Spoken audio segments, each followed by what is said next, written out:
Welcome in, everybody, to another edition of TinChattin. I am Drew Frey, alongside Mike Maahs, and always. And Mike, we are here in the broadcast booth today, somewhere you're quite familiar with throughout the span of the regular season. My home away from home since this ballpark opened up in April of 2009. Yeah.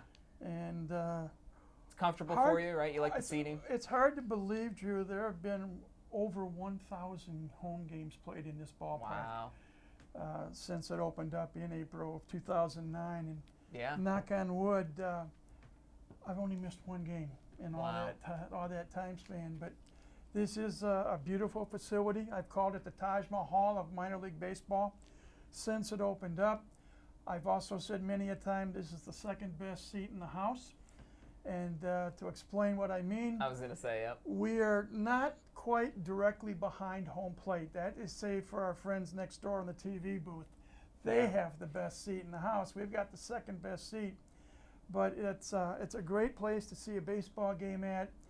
And one of the things that I've tried saying over the years during our many broadcasts, not just the facility itself. Right. You take a look at the backdrop, and I call it the best backdrop in all of minor league baseball. Yeah, that view of the ball This is field. a facility that is in downtown Fort Wayne. Yes. And you've got the Harrison, facility over the wall in left field. That wasn't even begun to have been built when this ballpark opened up in 2009. But for the benefit of our viewers that may not know what the Harrison is all about, yeah, there are 4 floors. And on the lowest floor, you've got primarily businesses, restaurants, and a bank, and a Domino's Pizza, and right, what have you. And then you've got more office space on the second floor. And the top 2 floors are apartments or condos. Yeah, imagine living there, getting to look out your balcony and see a baseball game every night, 6 days a week. Isn't that something? Yep. And in fact, a good friend of not only mine, but of the TinCaps, longtime fan and supporter, and a longtime person involved in soccer, especially collegiate soccer here in Fort Wayne. Right.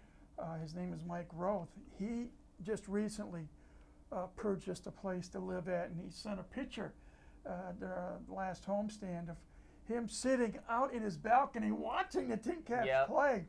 So it's a beautiful facility there. But then you've got the other buildings. We've talked in the past, the Indiana-Michigan Power Building. It's the tallest building in the city of Fort Wayne. It's overlooking the ball field. One of the 6 tallest buildings in the entire state of Indiana at 32 stories high. That's where 4th of July fireworks up until this year have been shot off. After a TinCaps baseball game. And the Three Rivers Festival, which it's not going to be as such this year. It's also taken a bit of a different approach. That's also had the final night of that fireworks shot off. But it's kind of ironic, too, that a number of the larger buildings are bank buildings for some reason. Yeah. I don't know why, but it adds to the aesthetic of downtown. And you got Lincoln Life, and you've got the hotels like the Hampton, and Connor's Rooftops over there. Connor's Rooftop, and what you cannot see now, what you could see when the ballpark first opened up, the downtown library, with the second largest genealogy department in the entire country. Yeah. It's just such beautiful facilities here in downtown Fort Wayne. The building of Parkview Field was the catalyst in the revitalization of downtown Fort Wayne. Yeah, a lot has changed in these past 15 plus years. True, but the TinCaps are proud to just had a small part in the revitalization of the second largest city in the state of Indiana. Yeah, helping kickstart that. So you get the great backdrop, you got the beautiful facility. And right now we're sitting in the air conditioning because it's 90 plus degrees outside, yes. We're sitting in my house, so to speak, where we do have air conditioning. Outside, the temperature is in the middle 90s. Right. Heat index is much closer to 100.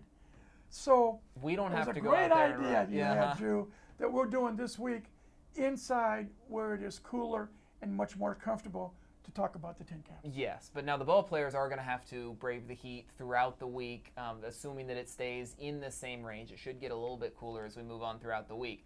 But talking about the actual baseball on the field, this is a very big series that we're coming up on as the TinCaps are getting ready to host Great Lakes.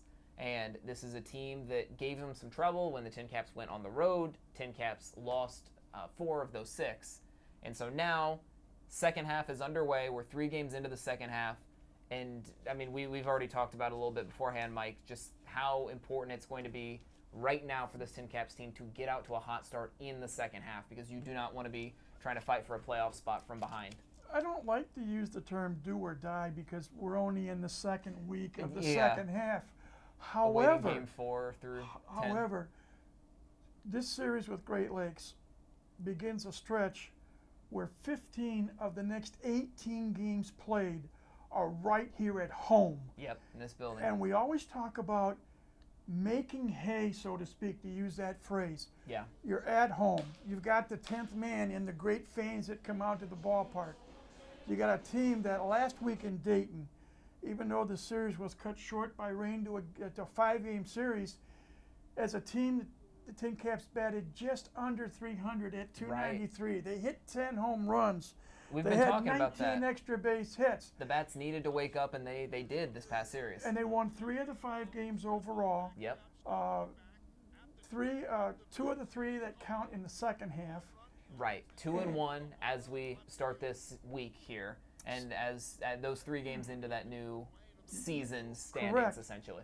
Will West Michigan ever lose again? That's the question. That's a good we one. say it in jest, but Yeah. the Whitecaps won the first half Eastern Division title Pretty with dominantly. a league best record of 44-21. Yes. They started out the second half last week taking 3 games from Wisconsin.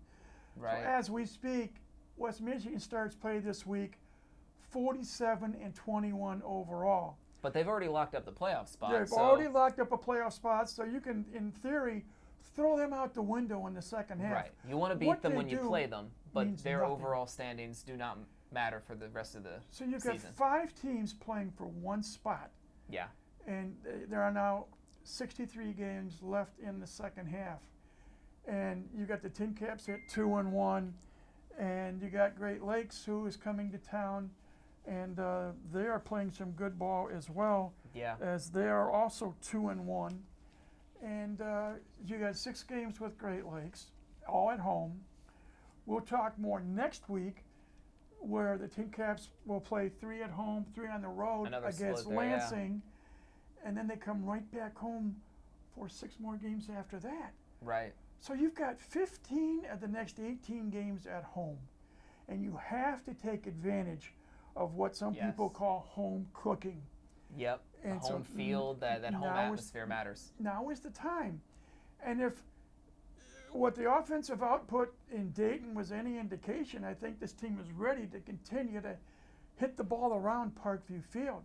Yeah, I mean, we discussed who was going to really step up first when that second half began, and 3 homers, 3 solo shots to win game 1, and then the TinCaps bats just kept hitting even more so. But I mean, we've seen Braden Carpathios has been stepping up, Rosemont Verdugo with the first home run of the second half because, of course, he's team leader home runs. We saw Kai Roberts flashing a little bit of power there as he hit 2 home runs in the span of 2 games after having none in his TinCaps career at this point, more known for his speed. Yeah. So these guys, Brandon Butterworth, another one. I think I'm going down your list for you, but that's fine. That's fine. But these are guys who have stepped up at least against Dayton. But as the TinCaps prepare to host Great Lakes, I mean, that's a Great Lakes team that has a ton of firepower of their own. So either the TinCaps bats are going to need to keep up, or the pitching is going to need to really step up and shut down this Great Lakes Loons team. Let's talk for a moment, if we can, Drew, about the starting pitching. Yes. Last week in Dayton, again, 5 games, and the TinCaps won 3 of the 5. Ian Koenig got roughed up a week ago Tuesday in the series opener against the Dragons, gave up 6 runs in 4 2/3 innings. Mendez, 1 run, 4 hits in 5 1/3 innings. He picked up a win. He's been consistently good for the TinCaps since getting called up. Isaiah Lowe had one of his best outings, going 6 innings, giving up 2 runs on 7 hits. He's been gradually improving throughout the season, it feels like. And Eric Yost had the game of his life professionally last Saturday. Easily. Gave up on the first pitch he threw last Saturday in Dayton. I won't say it's a seeing eye double, But it was a dribbler up the third base line that got past the bag, down the left field line, ended up as a double. It's hard to blame the pitcher on that. He then retired the next 16 batters in a row that he faced, and ultimately went 7 innings, no runs, just 1 hit, walked 1, struck out 9. And he faced 23 batters and retired 20 of them in order, 20 of them totally, and 16 in a row at one stretch. And that was on Saturday. Sunday, Gutierrez, the newest addition to the rotation, got roughed up a little bit, gave up a run in an inning and 2/3 on 3 hits. Yeah. The problem Sunday, the TinCaps had jumped out to an 11-4 lead going into the bottom of the 6th inning, and unfortunately the bullpen just couldn't hold the league, and Dayton came up with their largest inning output of the entire season. 8-run 6th inning. Sending 14 batters to the plate, scored 8 times. Yeah. Took the lead on a bases-loaded walk, and the Dragons ended up winning the finale of the series Sunday by a score of 12-11. That's when the TinCaps have to be, after that game, reflecting, and you have to want that one back, because that was the chance to go 3-0 to start this season as well. Now the big question is, coming into your home field, having a day plus to reflect on that game, is this going to be the type of week where the team is kind of carrying that load with them and they're going to be, come out a little bit sluggish, or is this a team that's going to have a fire lit under them, knowing that was a game that they gave away? My personal thought. Yeah. I was not on the bus ride back from Dayton, but having been on many a bus ride over the past many years, right, I'm quite sure for the huge majority of the trip back from Dayton, that bus was quiet as a mouse, giving the players a chance to reflect. Yeah. Nobody likes to give up 8 runs in an inning, and no one likes to lose a 7-run lead. It's the second time this year Fort Wayne has lost a 7-run lead in a ball game. Yeah. But it's only one game. Right. And all is not lost. TinCaps, as we've said, 2-1 to start the second half. Now they get to come home, and they get to see if that pitching, and I keep referring to the 10th man, and I'll keep referring to it because that is a huge weapon to have, the fans behind you. And we have seen this many times over the years. You get a rally started, you get a tremendous play, whether it's offensively, whether it's a home run, a triple, defense turning a double play or an outstanding catch, right, or pitching to the nth degree. Once you get one spark that can just light up a team, and light up this crowd, and once you get momentum on your side, I know last week we talked about my newest person to work with here at home, Andy Eicham. I used the word last homestand, 5-letter word pride. He used the word momentum. Yes. They both come into play. TinCaps established momentum in Dayton last week. You take away that 6th inning, and it was a dominating series. Very much so. Now the TinCaps know they can put some runs up on the board. They know they can get some base hits. They know they can hit some balls out of the ballpark. Yeah. Now it's a matter of keeping what I call the good times going. Up and down the lineup, too. I think one of those who had a pinch hit home run out of the 9 slot. So that's something that gives you that extra jolt, knowing that it doesn't need to be your 1, 2, 3, 4 guys to do it, that anyone in that lineup can be the one to create that spark. Jack Costello, just to use one example, in the 5 games with Dayton, he collected 5 hits, scored 4 runs, knocked in 5 runs, and stole a base. Yeah. And this is a guy, and I'm not sure how much we've talked about him in the past, Drew. He goes back and forth between first base and left field. Right. So to be able to play not 1 but 2 positions and play them well, that's a benefit. That gives Lucas Ray more flexibility in his lineup as to who he wants to play. And when I talked to Lucas a week ago Tuesday for our pregame show on the radio, and I had a question from a fan. Came in and said, how do you determine who plays, who starts, and how you put them in the batting order? Right, because that order has been shuffled throughout the year. And he gave me what I call a nice political answer. Of course. I'm not going to tell you the how, I'm just going to tell you it does happen. Yeah. And they take into a number of factors. In this game of baseball today, and it's a different game than I grew up in, because now you have statistics and analytics and whatever other terms you can Yep. use. It's all foreign language to me. I'm from the old school. You got a ball, you got a bat, you got a glove, you wear cleats, you throw the ball, you hit the ball, you catch the ball, you run around the bases. Yeah. Now, there's so many different angles. You talk A lot about of analytics launch that go into angles. it. Yeah. You talk about what direction the pitches that come today. Yes. You've got the slurve, you've got the sweeper, the slider, the curveball, the changeup, and not to mention the fastball. Yeah. You know, it's like Baskin-Robbins ice cream, 64 different flavors. Yeah. But baseball is being taken apart bit by bit, piece by piece. For those that love to play with numbers, they're in baseball heaven. Right. Well, a lot of these analytics, at least in my experience, a lot of it's predictive analytics and predictive measuring. Yeah. So we see that a lot more, I think, in the minor leagues, where you're trying to determine, is this guy going to be good? Is this guy going to be worth the investment? At the same time, though, it is a give and a take, and the old school style of just, you got to put the ball in play, you got to get hits, that does factor in, and that no matter what your predictive analytics say, if you're batting $150, you're not moving up through the system. True. I've always said many a time over the years, one of the things I love about this game of baseball, it is a collection of chess matches. Yes. Such as pitcher, batter, catcher, base runner, Right. manager, pitching coach. Do you put a left-hand pitcher to face a right-hand hitter? Or do you bring a left-hander in to face a left-handed hitter? You know, in the old days, I would say, do you hit and run? Do you steal a base? Do you play small ball? Right. Today, the tendency is either hit the ball as far as you can or strike out trying.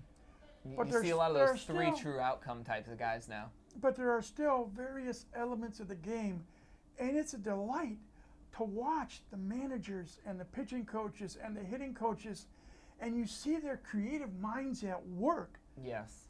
And then you watch them offer their input to the players, whether it's a hitting coach talking to a batter, whether it's a pitching coach talking to a pitcher, whether it's a manager bringing the infield in for what I call community hall town meeting in a situation where you got runners on base. Right. Okay, he'll talk, and the manager or the pitching coach will say, okay, here's what kind of defense we want to deploy. Yeah. Well, even you'll Here's see. where we want what pitcher, where do we want you to pitch to the opposing hitter. Yeah. All of that, you put them together, and that's what makes baseball so much fun Yeah. and so much challenging, and a delight to watch, and a delight to dissect and to guesstimate. And you wonder, is the opposing manager thinking along the same lines as you are? Right. That's the fun of the game. Yeah. Granted, I go back to the nuts and bolts. Throw, hit, run, catch. But it's how you go about it, which is what's making baseball so enjoyable Yes. today. It's that salad that all just sort of comes together to make something special, because we can sit here and we can watch batting practice, and batting practice is fun for people who just kind of like to, gauge guys' swings and like to, be analytical in that way. But when you've got three outfielders all trying to run down that ball, when you've got a base runner trying to tag up on that play, when you've got the pitcher trying to make sure that batter isn't putting it, past the infielder into that grass, that's where all of that really comes together. A lot of times in today, of course, rules were put into place a couple of years ago. One of them talks about your infield. You have to have at least 1 foot on the dirt. Right. You cannot have three infielders on one side of the infield one way or the other now. Yes. Now everyone comes as close as they can. Right. They'll put either their shortstop or second baseman, depending Right upon whether behind it's the a bag, left-hand or pretty right-hand much. hitter, as close to the second base bag. When I say close, within 10, 12, 14 feet of the bag. Yeah. And so we'll comment a lot when, let's say, a right-hand hitter's at the plate. And we'll see the third baseman may be guarding the line. The shortstop may be playing in what's called the hole between short and third. The second baseman will be just to the right field side of the second base bag. Yeah. And let's say there's a runner on first base, and now you got the first baseman trying to keep the base runner close. That opens up a gap of 75 to 80 feet on one side of the infield. Yes. So now we talk about the chess match. Now, how does your pitcher pitch to the hitter? Does the batter, seeing that wide open space, try to adjust his swing and go the opposite way? Does the pitcher, because seeing the defensive alignment, decide to pitch the ball up and in and hope the batter undercuts the ball and pops it up and not able to extend his arms to get the barrel on the ball? Yeah. Or the bat and the ball. Or even trying to induce that chopper to the third baseman, go around the horn, turn that double play.